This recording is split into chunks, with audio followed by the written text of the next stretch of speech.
तो फिल्म की शुरुआत में हमें एक ताकतवर इंसान फिनिस्ट और उसके चेले एंडी को दिखाया जाता है। फिनिस्ट इस मर्तबा जंगल में एक ऐसे जायंट पिग को पकड़ने आया था जो आए दिन गांव वालों की फसलों को नुकसान पहुंचाकर गांव वालों को तंग करता था। इस इतने बड़े पिग के सामने आकर भी बहादुर फिनिस्ट डरता नहीं और अपने साथी एंडी से कहता है, सबके लिए मैं हीरो हूँ और इसे कंट्रोल करके मैं अपनी पोजीशन बनाए रखना चाहता हूँ। वो आप अपना वेपन लिए इस पिग पर हमला शुरू कर देता है, पर इन छोटे हमलों का इस पिग पर कोई असर नहीं था। एंडी भी फिनिस्ट की मदद के लिए इस पिग के ऊपर अपने नेज़े से जब हमला करता है तो नेज़ा पिग के नाक के अंदर जाकर वो गुस्से में नींद से जाग जाता है। वो अपने गुस्से में एंडी को मारने के लिए बढ़ा ही कि फिनिस्ट उसे रोकने के लिए सामने आ गया। उसने पूरा जोर लगाया पर पिग को रोक ना पाया। उल्टा पिग ने ही अपने थोड़े से जोर से उसे हवा में उड़ा दिया और फिनिस्ट दोबारा आकर पिग के ऊपर ही गिर गया। पिग को कंट्रोल करने के लिए एंडी ने फिनिस्ट के पास एक रस्सी फेंकी जिसे फिनिस्ट ने पकड़ भी लिया, लेकिन अगले ही पल वो पिग उड़ने लगा था। फिनिस्ट ने इसी रस्सी को उस पिग के दोनों पंखों और उसके सींग के इर्द गिर्द बांधकर उसे अपने कंट्रोल में कर लिया और फिर उसे अपने इशारों पर उड़ाते हुए ले गया गांव के अंदर। और जब सबने देखा कि इतने बड़े पिग को भी फिनिस्ट ने अपने कंट्रोल में कर लिया था तो सारे अब फिनिस्ट के नारे लगाने लगे। इसी क्राउड के अंदर बाबा यागा नामी एक जादूगरनी भी थी जो फिनिस्ट से कहती है, अगर तुम्हारे अंदर इतना जोर है तो तुम साबित करके दिखाओ। मेरे घर के सामने वाली नदी में एक बहुत बड़ा पत्थर आ गया है जिससे पानी आगे नहीं जा पा रहा, अगर तुम उसे हटा दो तो मैं तुम्हारा टैलेंट मान जाऊंगी। फिनिस्ट ये बात अना पे ले लेता है कि मैंने इतने बड़े बड़े काम किए और तुम मुझे इतना सा काम करने को कह रही हो। वो अब अपने बहादुरी की किस्से सुनाने लगा तो यागा बोली, क्या पता इसमें से कितने असल हैं और कितने नकल। ये सुनकर सब हंसने लगे और फिनिस्ट गुस्से में चला गया अपने घर। उसे अब यागा पर बहुत गुस्सा आ रहा था। आज सब उसकी बहादुरी की तारीफ करने के बजाय उसका मजाक उड़ाने लगे थे। उसे अपनी इस बेइज्जती का बदला लेना था। उसे कुछ ऐसा करना था जिससे दोबारा सब उसकी वाहवाही करे। तो एंडी कहता है, हाँ एक रास्ता है। सामने वो जो टॉवर नजर आ रहा है ना, माना जाता है कि उसमें एक मॉन्स्टर ने एक बहुत ही खूबसूरत लड़की को कैद किया हुआ है। वो लड़की आम नहीं बल्कि एक शहजादी है। अगर आप उस मॉन्स्टर को मारकर उस शहजादी को आजाद करवा लें तो आपके किस्से पूरी दुनिया में मशहूर हो जाएंगे। बस फिर क्या था, फिनिस्ट ने इरादा कर लिया उस मॉन्स्टर से लड़ने का और रात होते ही अपने साथी एंडी के साथ उस टॉवर के लिए निकल गया। और यहाँ आकर उसने देखा कि पहले से ही बहुत सारे वॉरियर्स उसी मॉन्स्टर को हराने के लिए आए थे, लेकिन उन्हें नाम का कोई लालच नहीं था। उन्हें लालच था शहजादी का और दौलत का। वो फिनिस्ट से पूछते हैं कि अगर हम सबने मिलकर उस मॉन्स्टर को हरा दिया तो शहजादी किसको मिलेगी। जिस पर फिनिस्ट ने कहा कि मुझे शहजादी का कोई लालच नहीं। और इन लोगों ने डिसाइड कर लिया कि ये लोग इकट्ठे उस मॉन्स्टर से लड़ेंगे। लेकिन साइड पे जाकर फिनिस्ट ने एंडी को बताया कि मैं उस मॉन्स्टर को अकेले मारना चाहता हूँ, इसीलिए मैं सुबह नहीं अभी उस मॉन्स्टर को मारने के लिए उस टॉवर में जाऊंगा। ये कहकर वो टॉवर की खिड़की से टॉवर के अंदर चला गया, जहाँ जाते ही उसे सबसे पहले वो खूबसूरत सी शहजादी दिख गई। लड़की फिनिस्ट को देखते ही उससे कहती है, तुम भी मरने के लिए आ गए। जिस पर फिनिस्ट ने कहा, नहीं मैं तुम्हें यहाँ से बचाने आया हूँ। ये सुनते ही वो लड़की भागकर अंदर चली जाती है। उस लड़की को रोकने के लिए फिनिस्ट उसका हाथ पकड़ लेता है और वो लड़की जल्दी से अपना हाथ छुड़वाकर एक टॉवर के पीछे चली जाती है। और पीछे से ही तभी अचानक कोई सांप फिनिस्ट के ऊपर हमला कर देता है। फिनिस्ट भी इस सांप से लड़ने लग जाता है, लेकिन कुछ ही सेकंड बाद रिवील होता है कि ये कोई आम सांप नहीं था। ये असल में उस मॉन्स्टर की दुम थी जिससे लड़ने के लिए फिनिस्ट यहाँ आया था। ये देखते हुए वो पहले इस मॉन्स्टर के ऊपर काफी सारे वार करता है, लेकिन जब सारे वार से हार जाता है तब वो मॉन्स्टर की दुम को यानी सांप वाले मुंह को पकड़ लेता है और अपनी पूरी ताकत लगाते हुए उस सांप के मुंह को चीरने की कोशिश करता है। और यहाँ पर वो सांप अपना जहर उसकी आंखों में उगल देता है, जिसकी वजह से अब फिनिस्ट को नजर आना बंद हो गया था। वो अंधा हो गया था। अंधा होने के बाद भी फिनिस्ट हार नहीं मानता और अपने पाँव से टटोलते हुए अपना वेपन ढूंढ लेता है और दोबारा से उस मॉन्स्टर के ऊपर हमला करता है। लेकिन मॉन्स्टर तो अब जैसे सामने से गायब हो चुका था। फिनिस्ट हमला कर करके इस टॉवर को तोड़ने लग गया। टॉवर टूटने की आवाज से वो सारे के सारे वॉरियर्स भी उठ खड़े हुए और फौरन से टॉवर वाले मलबे पे आए। उन्होंने यहाँ देखा तो इन्हें ना तो वो मॉन्स्टर मिला और ना ही शहजादी मिली, बस मलबे में दबा फिनिस्ट इन्हें दिखा। एंडी को जब पता चला कि फिनिस्ट की आंखें चली गई है तो वो उसे लेकर अब उसके घर छोड़ देता है। फिनिस्ट बहुत ज्यादा एग्रेशन में था, गुस्से में था अपनी आंखों के चले जाने की वजह से। उसकी ये हालत एंडी से देखी नहीं जाती और वो बाबा यागा के पास जाता है। उसने बाबा यागा को सब बताया कि किस तरह फिनिस्ट की आंखें चली गई हैं और वो उससे मदद लेने के लिए आया है, लेकिन बाबा यागा ने उसकी मदद करने के लिए साफ इनकार कर दिया क्योंकि फिनिस्ट ने भी उसकी मदद नहीं की थी। ये बात जब फिनिस्ट को पता चली तो वो बहुत उदास हो गया।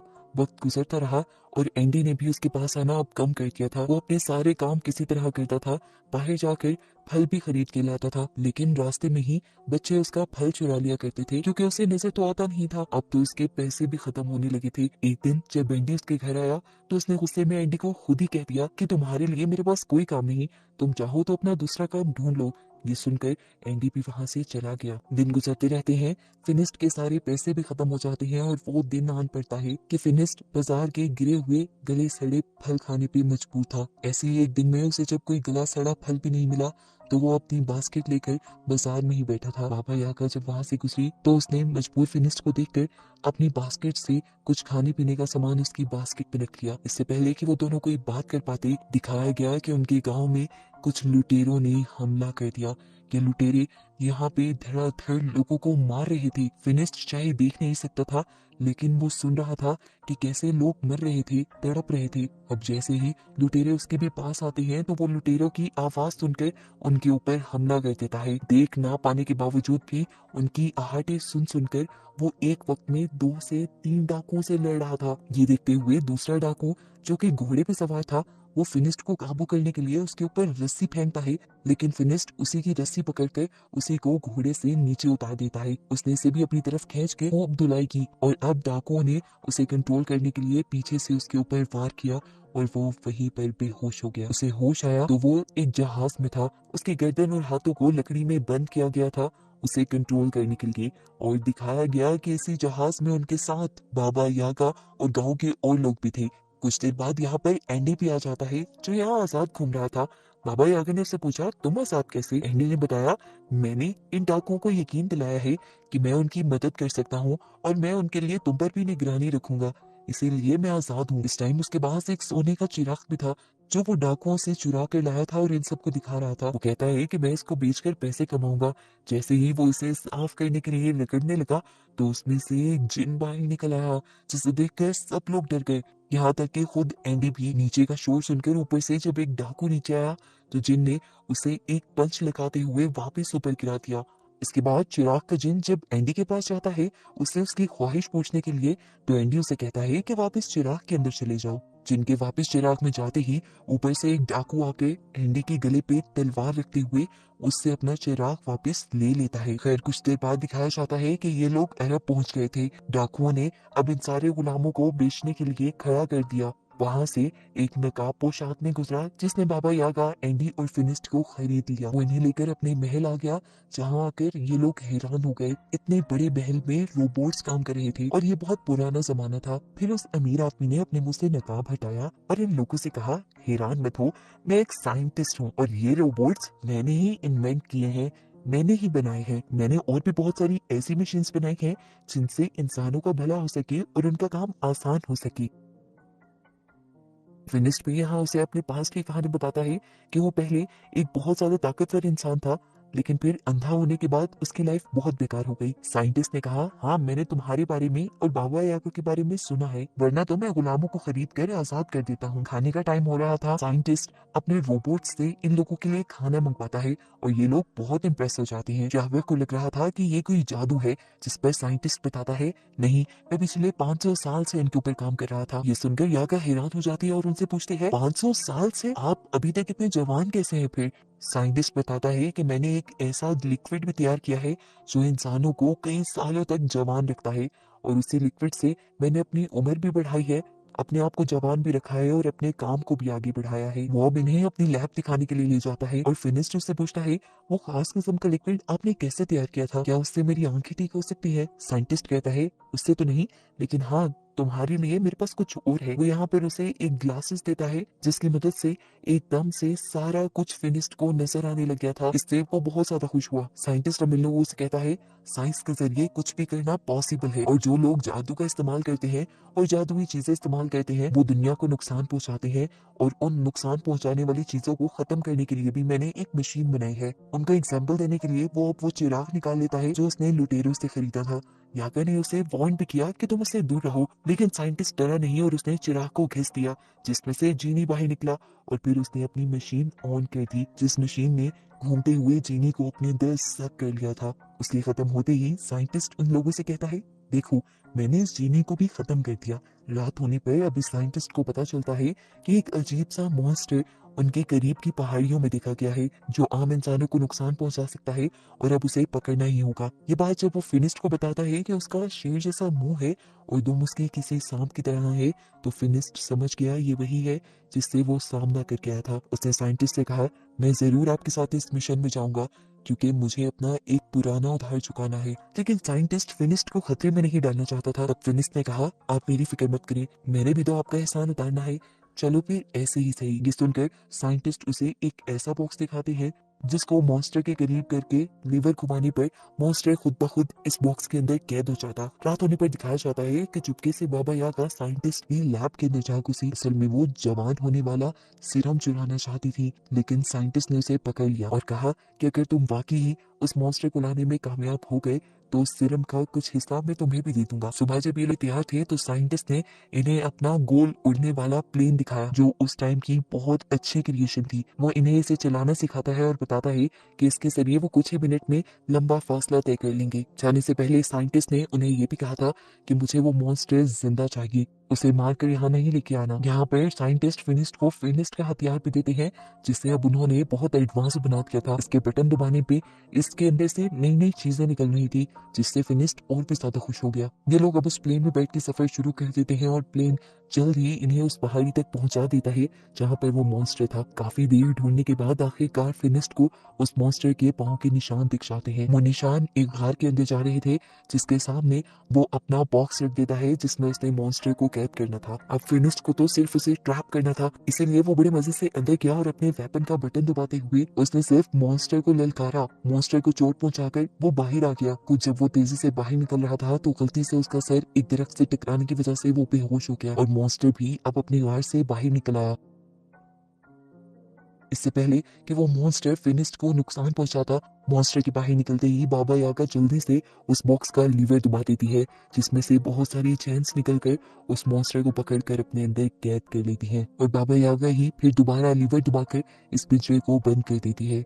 कुछ देर बाद फिनिस्ट को भी होश आ गया था और ये लोग अपना वापसी का सफर करने लग जाते हैं। सफर काफी लंबा था, आधे रास्ते में रात हो गई और ये लोग सो गए। अब रात में फिनिस्ट को पिंजरे के अंदर से किसी लड़की की आवाज आई। क्यूरियोसिटी में उसने पिंजरा खोलने का फैसला किया, हालांकि बाबा यागा उसे मना भी कर रही थी, लेकिन फिनिस्ट उस पिंजरे को खोल लेता है और क्या देखता है कि इसके अंदर वही शहजादी थी जिसके बारे में कहानियां बनी हुई थी। बाबा यागा बोली इसका मतलब वो मॉन्स्टर ही असल में शहजादी है। यागा पीछे से आवाज लगाती है फिनिस्ट उसे बाहर मत निकालना, उसे बाहर निकालना खतरनाक हो सकता है। लेकिन फिनिस्ट उसकी नहीं सुन रहा था क्योंकि उसे शहजादी पसंद आ गई थी। इससे पहले कि वो हाथ पकड़कर शहजादी को वहां से बाहर निकाल लेता, पीछे से बाबा यागा लीवर घुमाकर उस पिंजरे को दोबारा से बंद कर देती है और फिनिस्ट भी अंदर ही कैद हो जाता है। अंदर हम देखते हैं कि वो लड़की फिनिस्ट को अपना हाथ नहीं पकड़ाती और बताती है कि मुझ पे एक कर्ज है, जब भी मेरा हाथ कोई आदमी पकड़ता है तो मैं उस जंगली मॉन्स्टर में बदल जाती हूँ। लेकिन मैं बुरी नहीं हूँ,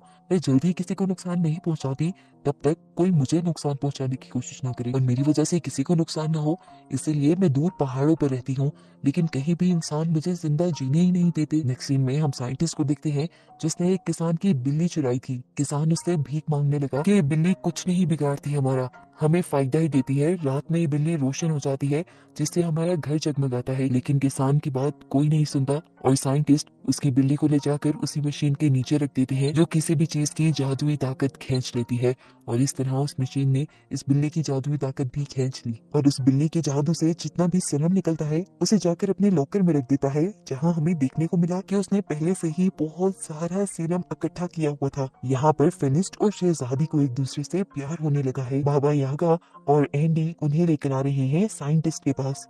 ये लोग जब साइंटिस्ट के पास पहुंचे तो लैब से दूर खड़े होकर ही साइंटिस्ट को देखने लगे। उन्होंने क्या देखा कि साइंटिस्ट ने एक जादुई परिंदे का सारा जादू खींच लिया और उससे सीरम बनाकर अपने रोबोट्स में डाल दिया। यानी ये रोबोट्स उसकी कोई इन्वेंशंस नहीं थी, ये रोबोट्स भी जादू से चल रहे थे, जिस जादू को वो दूसरी जादुई चीजों से निकाला करता था। बाबा यागा गुस्से में अब उसके सामने आती है और उससे कहती है, तुम झूठे हो, तुम्हारे ये सब काम तुम्हारी इन्वेंशंस नहीं है, तुम्हारे ये रोबोट्स भी जादू से चलते हैं, यहाँ तक कि तुम्हारी उम्र भी इस जादू ने ही लंबी की हुई है और ये जादू तुम मासूम जानवरों को मारकर हासिल करती हो। ये सुनते ही साइंटिस्ट को गुस्सा आ जाता है और वो कहता है, मैं अपना सच जानने वालों को जिंदा नहीं छोड़ता। बाबा यागा और एंडी दोनों डर जाते हैं और वहां से भागने लगते हैं। बाबा यागा ने जल्दी से उस शहजादी और फिनिस्ट को भी आजाद कर दिया था क्योंकि वो जानती थी कि अब साइंटिस्ट उनका भी बुरा हाल करेगा। ये सुनते ही वो शहजादी बताती है, मैं उसके बारे में जानती हूँ, वो काफी टाइम से ही मेरे पीछे पड़ा हुआ है। इनकी इन्हीं बातों के दौरान ही यहाँ पर साइंटिस्ट आ जाता है।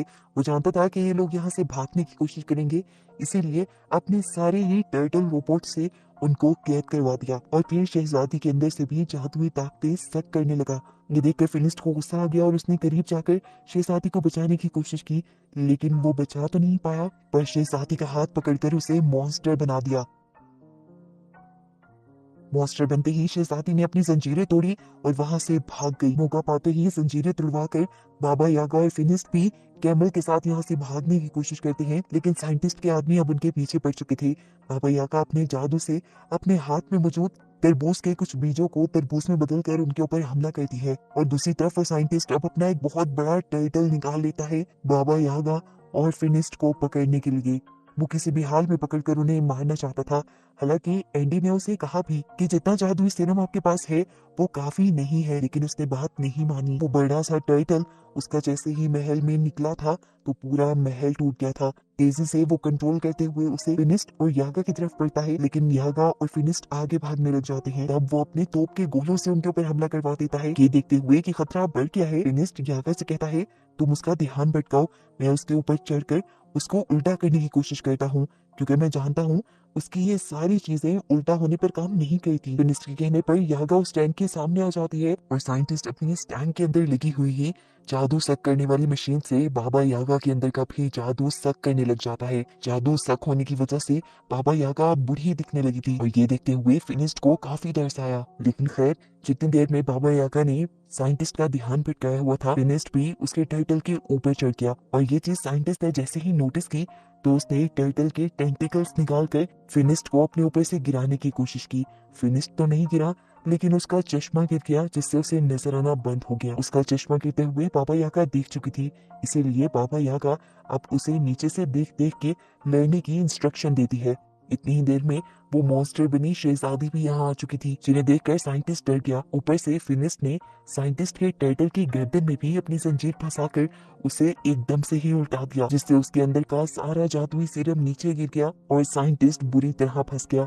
अपने आप को बचाने के लिए वो अपने जादुई पंखों से उड़ना तो चाहता था, लेकिन उड़ भी नहीं पाया और अपने ही जादुई सीरम में गिरकर मर गया। यहाँ दिखाया गया कि ज्यादा जोर लगाने की वजह से फिनिस्ट भी बेहोश हो चुका था। शहजादी उसको ऐसे गिरा हुआ देखकर रोने लगी, क्योंकि अब शहजादी को उससे प्यार हो गया था। उसके आंसू जैसे ही फिनिस्ट की आंखों पर गिरे तो फिनिस्ट को होश भी आ गया और सरप्राइजिंगली उसकी नजर भी वापस ठीक हो गई। यहाँ पर फिनिस्ट उससे अपने प्यार का इजहार करता है और हमेशा साथ रहने को कहता है, लेकिन शहजादी उसे बताती है कि कर्ज की वजह से मैं तुम्हारे साथ रहना नहीं चाहती। हालांकि मैं लाख ऐसा चाहूंगी तो। फिनिस्ट उदास हो जाता है और अपने बाकी साथियों के साथ अपने गांव वापस आ जाता है। वो अभी भी शहजादी की याद में पागल हो रहा था, जबकि यहाँ दिखाया गया कि बाबा यागा दोबारा से जवान होने की रेसिपी ढूंढ रही थी और तभी उसे कर्ज हुई शहजादी के कर्ज को ठीक करने का एक तरीका मिल जाता है। वो खुश होकर फिनिस्ट के पास जाती है और उसे ये खुशखबरी देती है कि उस शहजादी को कर्ज जानबूझकर दिया गया था, जिसमें शहजादी की गलती नहीं थी और इस कर्ज को ठीक किया जा सकता है। और हमें पता चलता है कि ये लोग अगला मिशन कर्ज को हटाने का ही करेंगे। लेकिन फिलहाल के लिए ये मूवी यहीं पर खत्म हो जाती है।